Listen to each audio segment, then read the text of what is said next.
Hey, Scory here with another LiveTime video. Today's video is going to go over SplitTime boxes for Event Tracker. So taking a look here, I've got two event trackers. They look the same. However, there's a big difference, and that is the software is different. One is a full event tracker, and the other is a SplitTime box, meaning that it's made for doing splits. You put them somewhere in the middle of the course, guys can fly through it, they can get split times, you can make a bonus gate out of it, etc. So one of the best ways to know if the box is a regular event tracker or a split time box is to just turn it over.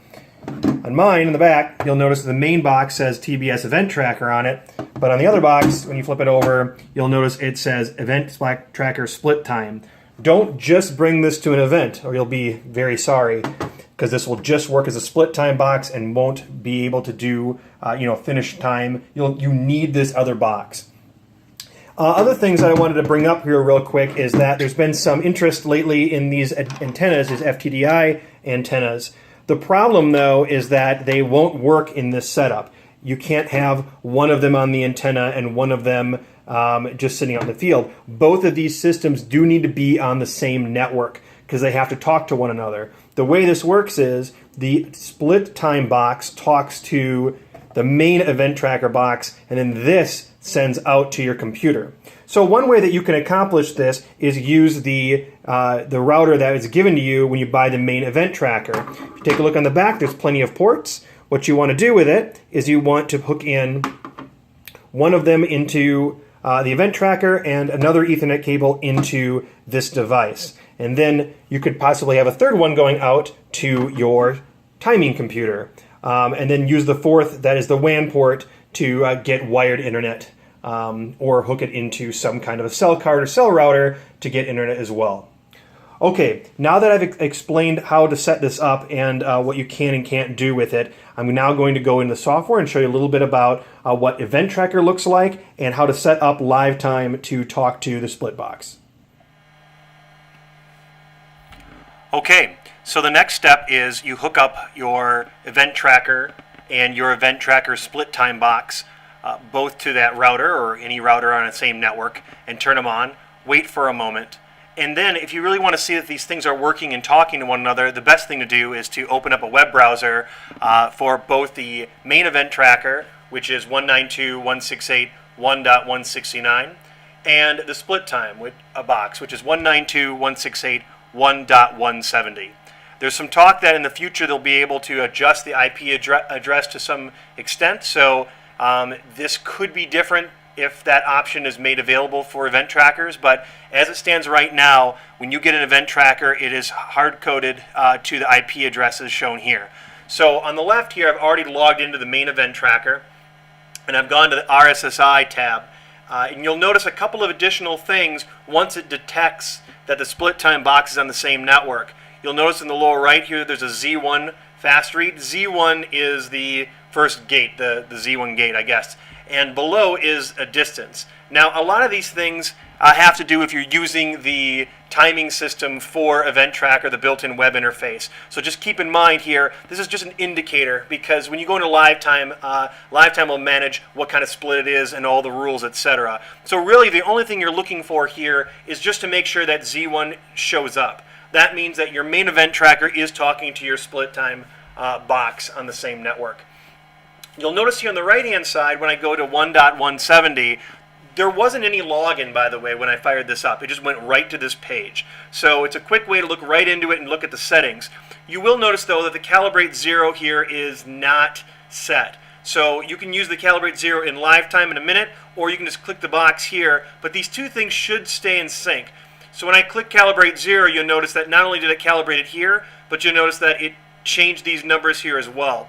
So the important thing to note is when you do calibration on the main event tracker, it also syncs up the same way to your split box. There's no way to do any real direct syncing with it. These things are back and forth together. So just keep that in mind.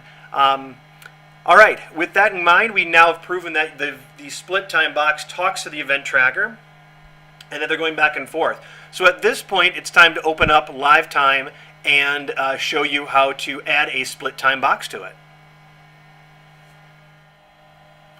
Okay, now I'm in LiveTime, and I have already gone to the decoder section, and I've set up my main event tracker box. So for those that have event tracker already and you're using LiveTime, this should be pretty straightforward, what you're already used to. I've set up the event tracker. I've gone in my connection tab and made sure it's 1.169.